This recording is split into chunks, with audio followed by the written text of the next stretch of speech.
Bien dans mon immeuble, avec Loiselet et Desgremont présente. Sud Radio, les incontournables de la copropriété. Thomas Binet, Philippe David. Bonsoir Thomas Binet, vous allez avec votre consultant Philippe Loiselet, par ailleurs patron de Loiselet et Desgremont, nous informer sur tous les sujets liés à la copropriété. Nous abordons ce soir un sujet technique qui concerne beaucoup de monde. Effectivement Philippe, nous allons évoquer aujourd'hui la question de la télévision, du câble et d'internet au sein des copropriétés. Bonjour Philippe Loiselet. Bonjour Thomas Binet. Philippe, l'arrivée de la TNT, puis du très haut débit, a sans doute généré pas mal de débats dans les copropriétés relativement aux usages et aux travaux que ces technologies ont occasionnés. Où en sommes-nous aujourd'hui ? Il faut bien distinguer la réception de la télévision du sujet plus vaste du très haut débit. Malgré le développement de la fibre et des usages délinéarisés de la TV, la réception des chaînes de télévision demeure un droit fondamental pour les copropriétaires, reconnu dans la loi de 65. Quant au très haut débit par fibre optique, il a été encadré par la loi de modernisation de l'économie qui date de 2008 et qui a introduit le fameux droit au très haut débit. Alors, le développement des usages délinéarisés en replay de la télévision, possible par l'accès Internet par la fibre, ne va-t-il pas ringardiser tout simplement la réception TNT ?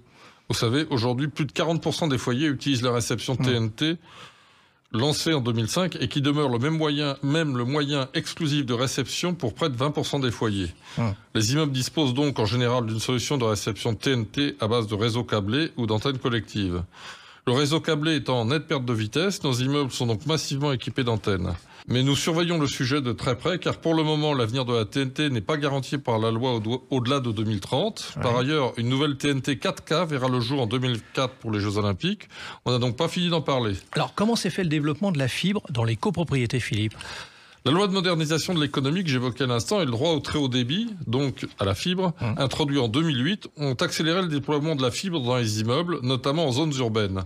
Les copropriétés ont dû choisir un opérateur d'immeuble en charge de déployer la fibre et de la gérer, encadrée par une convention d'immeuble validée par les autorités réglementaires, l'ARCEP.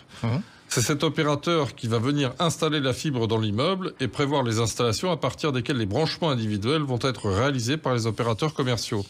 Ce choix se faisait généralement en assemblée générale, par un vote à la majorité simple.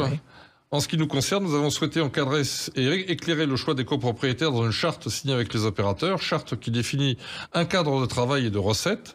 Ce cadre permet de garantir une installation qualitative et un travail coordonné entre opérateurs et copropriétaires. Mais alors Philippe, pour qu'on comprenne bien, pourquoi y a-t-il encore tellement de problèmes avec les abonnements à la fibre ?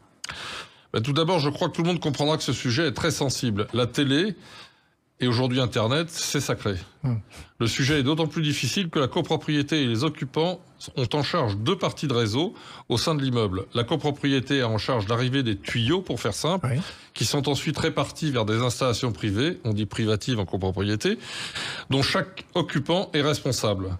Quand une installation ne fonctionne pas, il est malheureusement fréquent que l'on rencontre des difficultés à trouver quelle partie du réseau fait problème.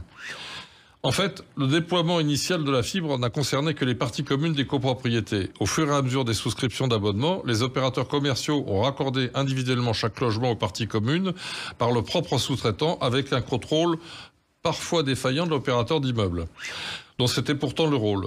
Devant cette situation, nous avons décidé de reprendre en main la situation en responsabilisant l'opérateur d'immeuble et sommes désormais en mesure de faire auditer les installations pour éventuellement demander des remises en état.